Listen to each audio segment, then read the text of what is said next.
Só vou contar isso assim, vou contar inclusive um monte de fracasso. Eu já errei pra cacete muito, eu fiz muita besteira na vida, mas acho que talvez sirva de inspiração, porque de repente tem alguém como essa mocinha achando que mudar de vida aos 31 anos de idade é tarde demais. Não é não.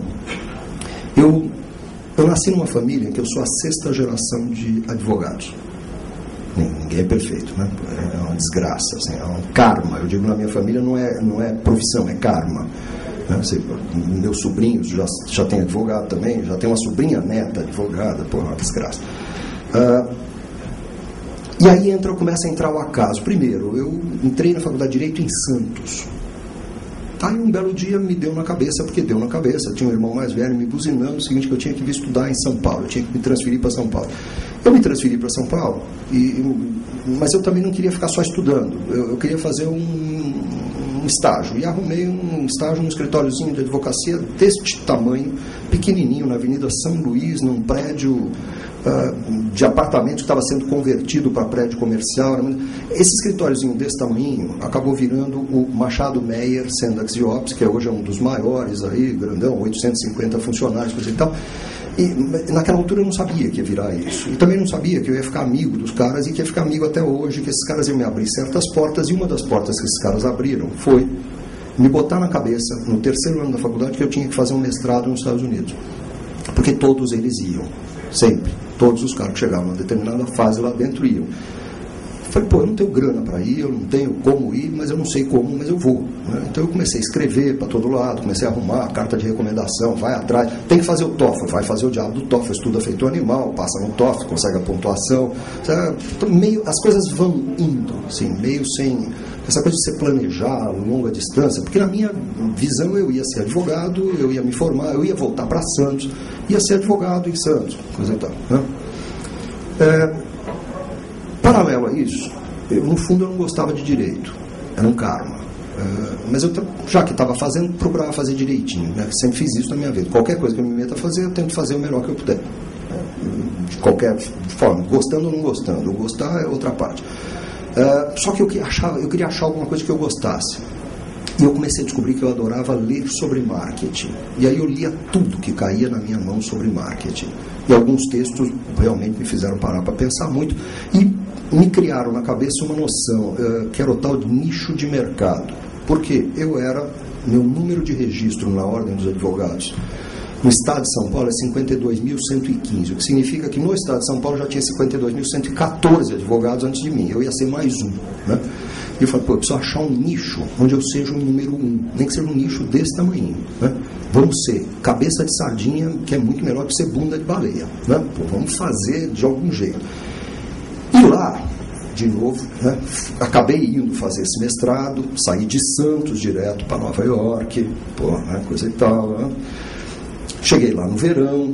Antes, eu tinha um período que não tinha o que fazer, porque o mestrado lá começava em agosto e eu terminei a faculdade em dezembro, eu tinha que arrumar alguma coisa a fazer, eu acabei cavando, cutuca daqui, cutuca dali, fui fazer um estágio num banco em Nova York. Mas tudo bem, cheguei lá em época de calorzinho. Quando eu fui fazer a matrícula para o 2º semestre, fazia naquele dia 16 graus abaixo de zero. Para um rato de praia, vocês não têm noção do que é 16 abaixo de zero. Né? Eu tinha 22 anos de idade. E aí eu comecei a olhar o seguinte, quais são as matérias obrigatórias? As obrigatórias são obrigatórias, não tem o que fazer com relação a elas. Quais são as eletivas? Essas aqui, ótimo. Qual é a que começa mais tarde? Eu escolhi pela coluna da direita, a coluna do horário, que era para ficar na cama mais 1 hora. Né? 22 anos. Tem alguém aqui de 22 anos de idade? É isso aí, cara. Não vai esperar mais de mim. Até que eu tava lá, eu tinha passado, eu tinha conseguido entrar, tava lá. Tá tudo muito bom, tudo muito bem. Muito bem. Uma dessas matérias que eu fui fazer por causa de horário era um treco qualquer chamado Contratos Atípicos no Direito Anglo-Saxão. Não tinha a menor noção do que ia tratar. O professor era um cara encantado com franquia e mais da metade do curso ele dedicou ao tema franchising. E aquele negócio de repente, opa, olha o meu nicho. Eu vou ser o primeiro advogado especializado em franquia do Brasil. Genial, ideia brilhante, não tinha mais ninguém, e eu logo descobri porque que não tinha mais ninguém quando eu voltei para cá, porque não tinha cliente. Isso era 1978, gente, tinha ninguém fazendo franquia. O Boticário começou 2 anos depois. Não tinha ninguém fazendo. Então, arquiva a ideia. O que eu faço com o diabo do negócio de marketing que eu gosto? Como é que junta as duas coisas? E eu fui, aos poucos, conseguindo me especializar em contratos que tinham a ver com marketing, com vendas, com publicidade. Então, era uma forma de eu levar as duas coisas. Não me passava pela cabeça não ser advogado, mas fazer advocacia em alguma coisa assim.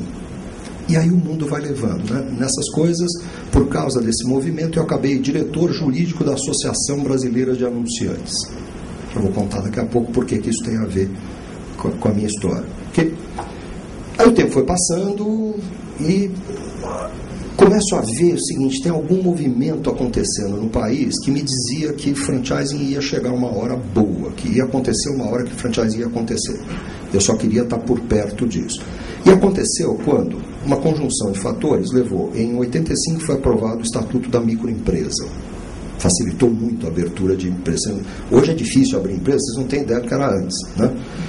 Em 86 o Sarney decretou o Plano Cruzado. Vocês não têm noção do que seja isso, mas a gente dormiu na Índia ou em Gana e acordou na Suíça, porque de repente tudo estava bem, tudo era uma maravilha, né? Foi o maior estelionato eleitoral que esse país já testemunhou, né? Mas o que ele provocou um movimento interessantíssimo, a combinação do primeiro fator, que foi o Estatuto da Microempresa, com a estabilidade da moeda, coisa e tal, né?